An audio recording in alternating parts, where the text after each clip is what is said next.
Allez, cette page pour commencer consacrée à l'Ukraine. Les échanges diplomatiques se poursuivent sur un rythme toujours très soutenu en cette semaine de Noël. Hier en Floride, Washington et Kiev ont applaudi des échanges productifs menés depuis 3 jours.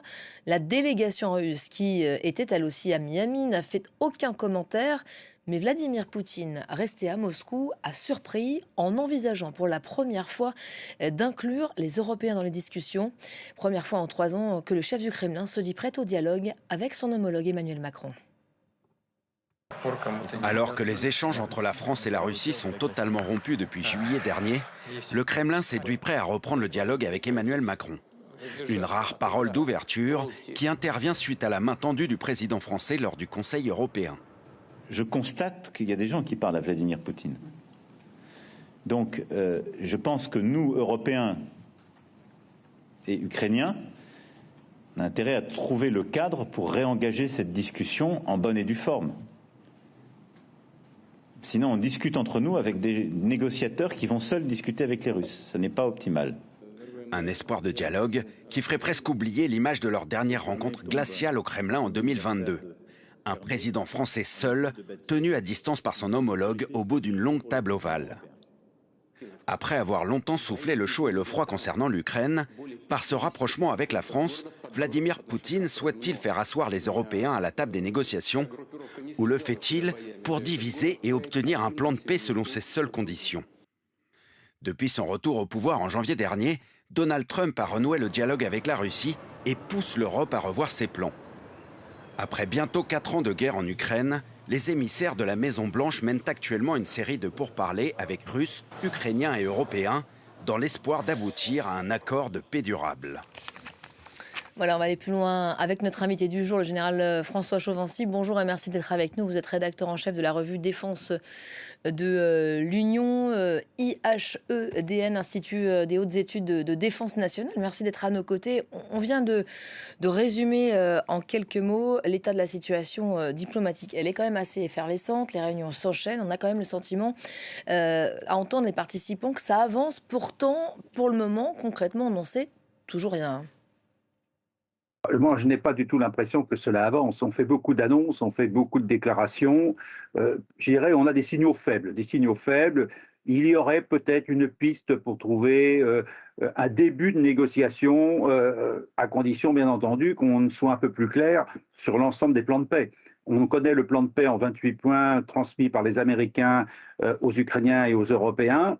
On ne connaît pas l'évolution de ce plan de paix évoqué par les Européens en réponse, et on ne sait pas vraiment la position au global des uns ou des autres sur tous les sujets. Si vous reprenez le 28 points déjà, vous apercevez que ça ne tient pas la route, que ce soit pour les Européens ou les Ukrainiens, et que ce n'est qu'à l'avantage de la Russie, il faut bien le constater, et que pour l'instant, la Russie n'a fait aucune avancée dans une modération de ses revendications.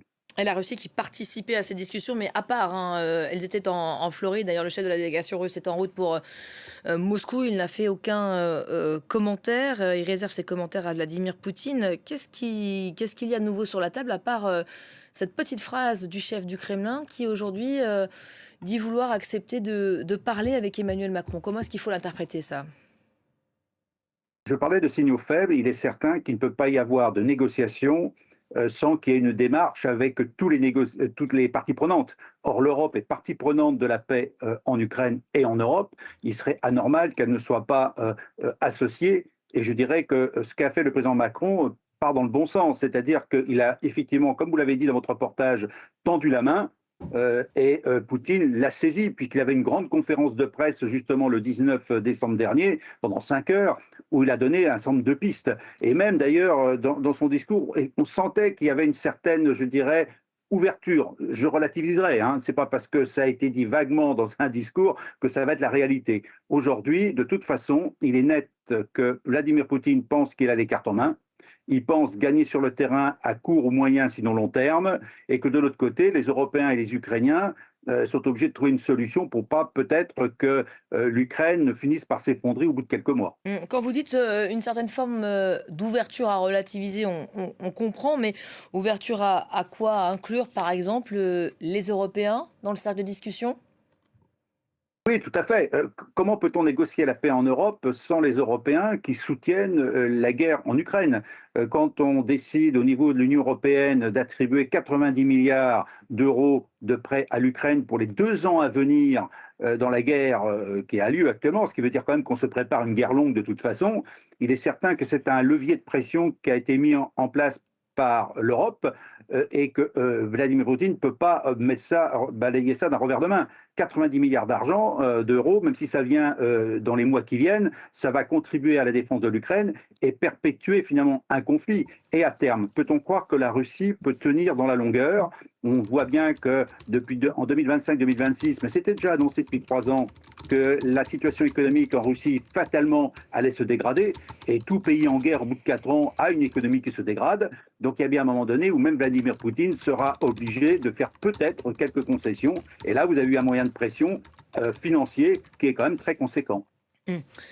Général, un mot de ce qui se passe sur le terrain. Je parlais dans mes titres de la situation à Odessa, le sud de l'Ukraine qui a encore été largement pilonné la nuit dernière, visé par des frappes russes, attaques qui ont endommagé les infrastructures énergétiques et maritimes. Elles ont privé d'électricité plus de 120 000 nouveaux foyers selon les autorités ukrainiennes, sachant que samedi déjà, plus de 500 attaques russes avaient déjà visé les infrastructures portuaires et la logistique dans cette région. La Russie qui ne montre finalement toujours aucun signe d'inflexion sur le terrain et qui annonce même chaque jour de nouvelles prises. L'armée russe annonçait tout à l'heure avoir gagné la ville de Vilcha dans la région de Kharkiv.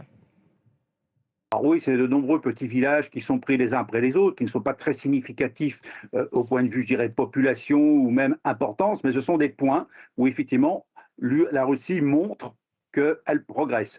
Si vous reprenez la carte de Pokrovsk, vous apercevrez que même sur l'ISW, qui est l'Institut de la guerre, qui surveille ça au jour le jour, que Pokrovsk est pratiquement entièrement investi par les Russes, même si dans les commentaires, il y a des commentaires négatifs, on dit que ce n'est pas vrai. La réalité, c'est que jour après jour, on voit les cartes évoluer. Et maintenant, sur ces bombardements, il est certain qu'aujourd'hui, c'est le sentiment que j'ai, ce que je n'avais pas il y a 15 jours ou 3 semaines, c'est qu'il y a une montée en puissance, entre guillemets, des frappes russes sur l'Ukraine et qui ne vise pas uniquement, finalement, le système énergétique pour mettre en danger, je dirais, l'économie de guerre ukrainienne qui a besoin d'électricité pour son industrie d'armement, mais aussi une forte pression sur la population ukrainienne afin que, sans doute, celle-ci fasse pression sur Zelensky pour, je dirais, accepter un certain nombre de revendications demandées par la Russie.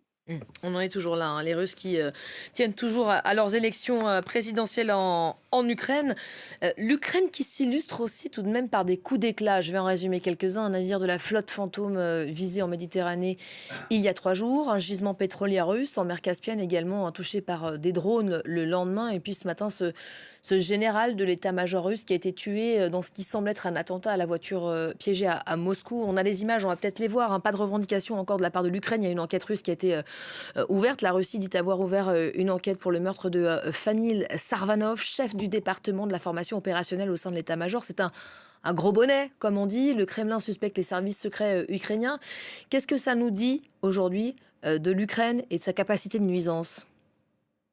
Alors, il y a plusieurs points. Bon, déjà, on s'aperçoit depuis 3 ans que l'Ukraine est capable de frapper régulièrement la Russie en visant les autorités militaires en particulier, en visant aussi des sites stratégiques. C'est une réalité. Cela prouve quand même que la société russe est quand même parfaitement infiltrée par les services de renseignement ukrainiens qui ont une capacité à frapper là où ils peuvent le faire d'une manière efficace et surtout forcément médiatisée, puisque quand même frapper un général russe, le tuer en Russie aujourd'hui, alors qu'on dit que la Russie est un État complètement verrouillé, c'est déjà un paradoxe. À Moscou même, on est dans la capitale, capitale russe, c'est pas rien quand même. En plus, tout à fait.